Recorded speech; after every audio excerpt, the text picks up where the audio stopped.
Добро утро отново.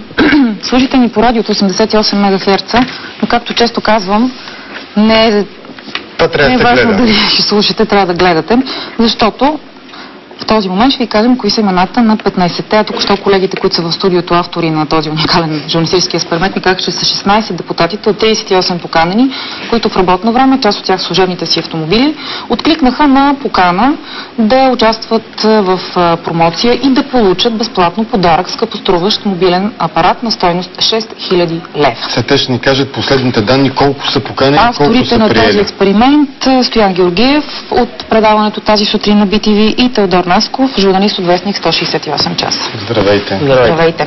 И поздравление за и ефекта, който ще бъде предизвикан от този наистина уникален експеримент. Имате ли реакция, между другото, от Народното събрание? Аз днес ще правя интервю с Цветка Цачева в 11 часа и по този повод да кажа, че тя също имаше такава покана, на която не откликна.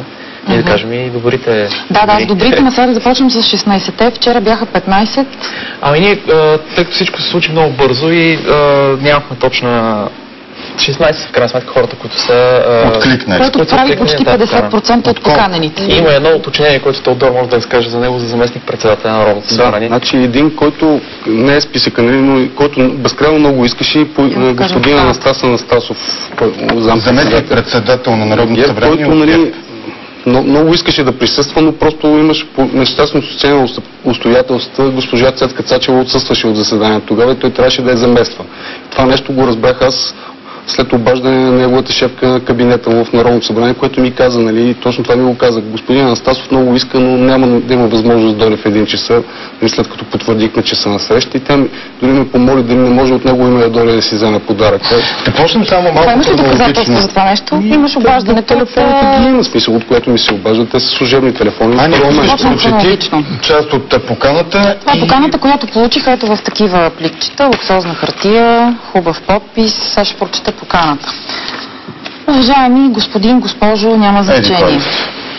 Бутик Клаус Барби, също така и гаврата, която си направихте с фирмата, която уж изпраща поканите, по аналогия. В крайна сметка, Клаус Барби, нека кажем за нашите зрители, е военен престъпник от Втората световна война, нацист, Касап Милов идеално по-известен.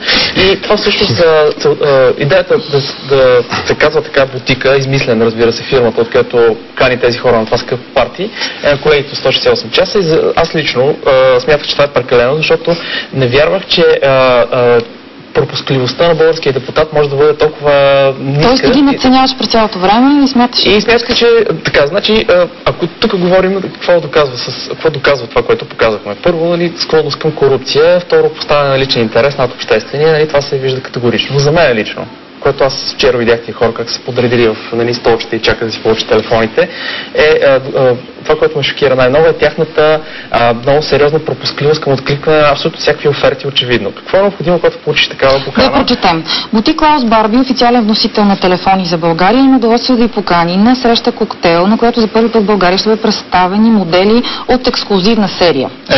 Еди коя си. За компанията ни ще бъде особена радост да се наш гост, заедно с още над 80 представители на българския елит. Вие ще бъдете първите в България, които ще се докоснат до невероятния свят на телефоните от серията Еди коя си.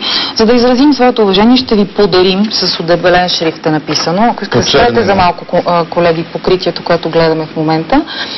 И ето го, ще ви подарим един телефон за спомен. Вижда ли се добре? Махнали сме името на телефоните. Това е новата ни серия, класическа форма, характерна за продуктите на компанията, като настъпва и на изградените вече стандарти за качество и лукс. Тук е обяснено с какви камъни е инкрустиран на този модел. Ексклюзивна серия, могат да се похвалят с впечатляващи технически характеристики, каква е паметта, колко инча е екрана, покрити от сафир. И тук са изброени светкавици, фенерци, Bluetooth, датчик за движение. Телефоните поддържат иновативния 4G GSM, който не съществува такъв. Няма такова. Няма и Сваровски също са от нас. Да, и няма такъв модел, няма такъв телефон. Разполагат с GPS навигатор, оборудван с голям набор от карти и специфични приложения, специално подбрани мелодии от мюзикъла Uncle. Допълват текстите в апаратите. Забавно е това, което... Ще се радваме да сте наш гост в ресторанта на хотела Еди кой си, еди къде си, в 13 часа. Нали така, зала. И тук е като бранд менеджер с уважение, подписа, добре си го направил. Интересно, истината, аз от разговорите ми с тези хора, те и си оставил телефон, защото те почва да звънят. Очевидно господин Тунчар Кърджалиев, нали, смисъл, където пишем представители на българския елит, очевидно те си вярват, че са представители на българския елит, защото той, когато ни се обади за повече подробности... Всъщност те започнаха да звънят за потвърждение ли, след като го получиха, или вие им звъннахте, ще дойдете ли? Първо започнаха те няколко човека, имахме разговор с тях, които всичките, нали, в случая господин Кърджалиев, който, четейки ми поканата, нали, каза, да, ние сме от елит, аз обичам много такива играчки, с удоволствие ще дойда, но в крайна сметка на самото партия не се Добре, да кажем сега кои са 16-те, нали? Защото с нощи в BTV новините видяхме малка част от лицата и имената на тези хора. Те са от всички парламентарни партии, с изключение на, като теглим чертата, на синята коалиция, няма нито един представител. Колко поканени имаше от тях? Колко имаше от тях? Имаше ли имена, не съм сигурен. Поканите са изпратени на квотен принцип. Варбанов беше от СДС, нали? Това е синята коалиция. Значи той е със сигурност поканен, аз другите не ги познавам всички. Мисля, че се прехвърли някъде към друга парламентарна. Това независим в момента, ако не се не знам, в смисъл аз не ги познаваме хората, нали, много. Така или иначе хващате бройка от тази партия на квотен принцип. Колкото са повече в парламента, толкова бройка и на случайен принцип. Най-много на ГЕРБ, след това БСП, ДПС и така. И са откликнали... От ГЕРБ са откликнали 1, 2, 3, 4, 5, 6, 7, 8 души. Лъчезар Иванов, Емил Гущеров, Евгений Стоев, Ивайло Тошев, Геновева Алексиева, тя имаше скандал докато беше шеф на здравната комисия с една лобистка поправка, Светослав Тончев, Александър Стойков, Диан Червенкондев. Тук трябва да уточним, че трима от тях просто не можаха да присъстват на самото събитие, но ги имаме снимане пред хотела, защото просто по сечение на обстоятелствата те пристигаха точно в момента, който ни състоян влизаха. Значи, дайте да разкажем технологията, аз ще прочета имената, нали? Може да ги прочета на депутатите. Атака, Кирил Гумнеров, ДПС, Митхат Метин, Ердоган Ахмедов, Петя Раева. Отишли за да получат телефон. От РЗС, Бисерка Петрова, Дарин Матов. От БСП, Румен Такоров. И независимия Димитър Чукарски. 16 на брой депутати, които са отишли да получат телефон. А горе-долу стойността на един такъв телефон от тази марка е... Над 6000 лева, не съм сигурен. Най-ефтиния 6000. Всъщност най-ефтиния май се казва, че е 6000 лева.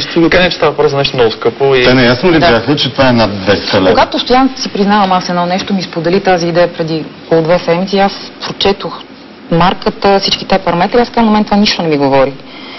И той ми каза, вярвам и на хората, които се интересуват от лъскави играчки, им говори. Защото аз наистина не знаех, че има телефон на такава стойност. Не, ясно ли бяха, че скъп този подарък е над 200 лева, колкото май имаше такава граница. Разбира се, че съм ясно. Ние, технологията е начин, по който ги организирахме, беше, че ние нахме зала в този хотел. Тази зала беше с 15 места, защото ние абсолютно не вярвахме, че могат да дойдат повече от 10 човека, често казано. И в момента, в който останаха 15 човека, вече залата се напълни, нямаше повече места. Ние влязохме и отварям скоба за това, което Теодор преди малко каза, че част от хората бяха отвън, защото вече нямаше места и ние в 1 часа и 5 минути, в един беше обявен така наречения коктейл, в 1:05 вече влязохме и след нас идваха още хора. Ние не можем да твърдим още колко са дошли, но имаше една кола депутатска отпред, от която ние не знаем кои са. Това са три хора. Те са ги снимали само фотографите. Само да кажем сега като разстановка, макар че утре в предаването тази сутрин ще видите цялото разследване с всички гледни точки, с снимки от вестник 168 часа, някои от които ще видите само в 168 часа в петъчния брой, който излиза в страната. Това беше общо взето организация, която колко души участваха. В началото знаете само вие двамата, след което операторите от BTV... Участваха много хора, 4 оператора, снимахме, имаше оператор. Колко фотографии отвън? 6 човека. Отвън 6 и репортери, Иван Георгиев, Теодора Трифонова, нашата нова репортерка. Участвахме общо 10-12 човека. Много кажа, точно много хора го направихме и мисля, че ще бъде много интересно. Освен, че е така доста информативно за това какви хора са в Народното събрание, се вижда така доста има записани с скрити камери и разговори, очакваме да се получи подаръка, много интересни. Да, по-интересните разговори. Реакцията. Ние вчера в новините видяхме част от реакцията. Тоест влизат, а вие двамата сте скрити някъде. Това, което се случи, отвън. Имаше хора, които ги посрещаха, момичета, които посрещаха депутатите с белки бутик кола с Барби и ги опътваха към залата, където ставаше въпросната презентация. И вътре имаше момиче, което им правеше като беседа, разговаряха си на тема мобилни телефони, разговаряхме, някои от тях казаха, ние имаме и по-скъпи телефони, не сме чак толкова впечатлени. В общи линии тия неща ще видят зрителите, така депутати, които си говорят за това тема. Утре в предаването тази Защо се навеждат в един момент? Лицата ли си крият момент, който вие влизате ли? Геновева Алексиева специално те се скри под стола в крайна сметка. Имаме ли го заснето това? Това е когато влязохме. Защото това се вижда, тя се скрие така отзад, явно може би от срам или не знам. Това нещо, в този момент ясно, че за тях е шок. Как реагира това, че тук нататък е ясно, че човек няма как да не бъде шокиран, когато изведнъж събитията предприемат такъв обрат. Ние влязохме с камерата и казахме, добър ден, ние сме репортери от BTV 168 часа и вие сте реагирали. Какво става с идеята да се прожектира вместо презентация на този скъпоструващ модел телефон етичния кодекс? Просто за съжаление имаше някаква грешка в компютъра и в мултимедийната система, не може да тръгне. Тоест трябва да видят етичния кодекс. Ние бяхме подготвили вместо презентацията да им пуснем етичния кодекс на депутата, но първо много по-бързо се събраха повече хора, колкото имаше в залата.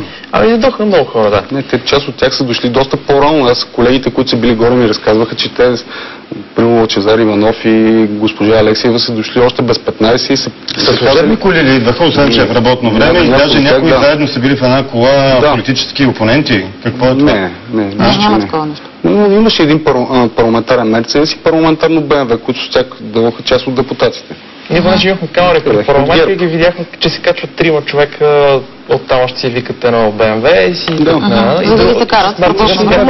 Ние просто не ги помним имената. А те са събрали групи, за да пестят бензин. Да, имаше по групи. Все пак са били толкова добри да не спестят малко от разходите, които ние ще им платим за този превоз, като данъкоплатци, защото все пак този служебен да кажем, че имената на депутатите, които са се явили, някои от тях са известни, някои не. Лъчезар Иванов е известен български депутат.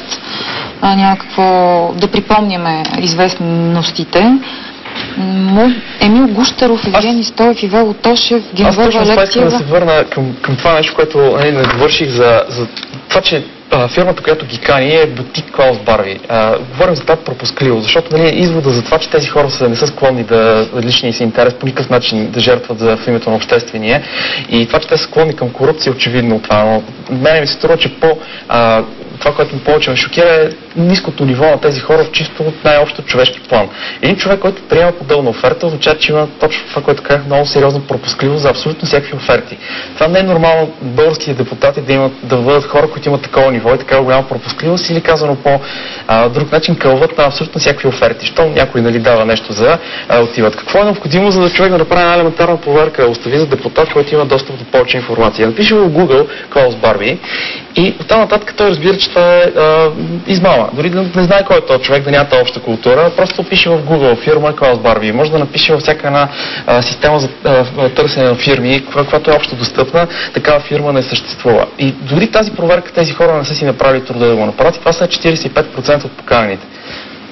Това е за мен лично най-последствие трябва да има. То не е само да кажа, смисъл, че интересното е, че освен идват, в крайна сметка някои с доста така сухота приеха, имаше реплики по моите разговори, що ме безплатно пешете, идвам на линия съм, подобни възклицания. Беше стал твой личен мобилен телефон за телефон за връзка, като какво беше бранд менеджер. Да, даже мога да цитирам, но няма да кажа името на човек, защото не е записан, който ме попита, всъщност аз трябва ли да давам нещо, защото такива оферти много съм ги чувал, ето уше промоция, а всъщност се окаже, че трябва да давам. Аз трябва ли да давам нещо? И аз казах, не, вие нищо не трябва да давате. Добре, значи ще дойда. Може би трябва да споменем, че имало и обаждания на представител на парламентарна група, който звънява буквално от името на своите колеги, които не са получили покана да попитат дали наистина и другите ще получат покана за телефонче на няколко хиляди. Представител от ДПС питаше защо няма за всички. Той е загрижен за лоялен към парламентарната група. Искате ли да бъдем обаче честни към тези, които не отидоха? Дайте добре да се кажа по различни причини, но са отишли, другите въпреки всички причини са отишли. Някои много искаха да дойдат. Тези, които получиха поканата, но не отидоха. Няма значение по какви причини. Не са отишли да си вземат телефон. Цецка Цачева, Искра Фидосова, Любен Татарски, Павел Димитров, Пламен Нунев, Величка Шопова, Валентин Микев, Николай Коцев, Димитър Аврамов, Павел Шопов, Цвета Георгиева, Десислав Чуколов, Венцислав Варбанов, Марио Тагарински, Захари Георгиев, Йордан Бакалов, Лъчезар Тошев, Цветан Костов, Тук продължават надолу. Да, точно. Кирчо Димитров,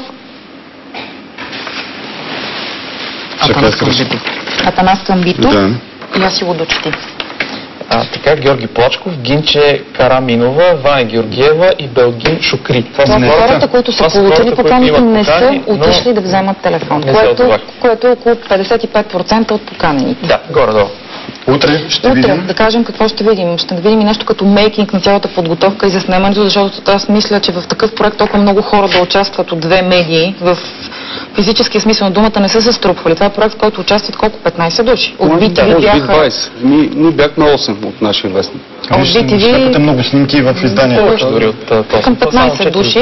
Да, много хора бяха. Не мога да кажа точно колко, но така не, че един обект, който е заснет с 4 камери, който показва много интересни неща. Отвън, отвътре, скрити, явни... И освен всичко, сигурно ще бъде много забавно на хората, защото ще видят едни такива много искрени човешки реплики, разговори непринудени на тези депутати, които са там наредени на опашката за телефоните. Като журналисти. Ние накарахме да коментираме неща. Ще го видим от предаването тази сутрин и ти започваш да монтираш сега, като приключи разговора. Да, аз ще бъда в парламента, ще разговарям с Цецка Цачева и ще се върна в телевизията и ще монтирам. Утре ще чакаме реакцията на Цецка Цачева и ще видим този филм в рамките на предаването ни. Какво очаквате и с това приключваме?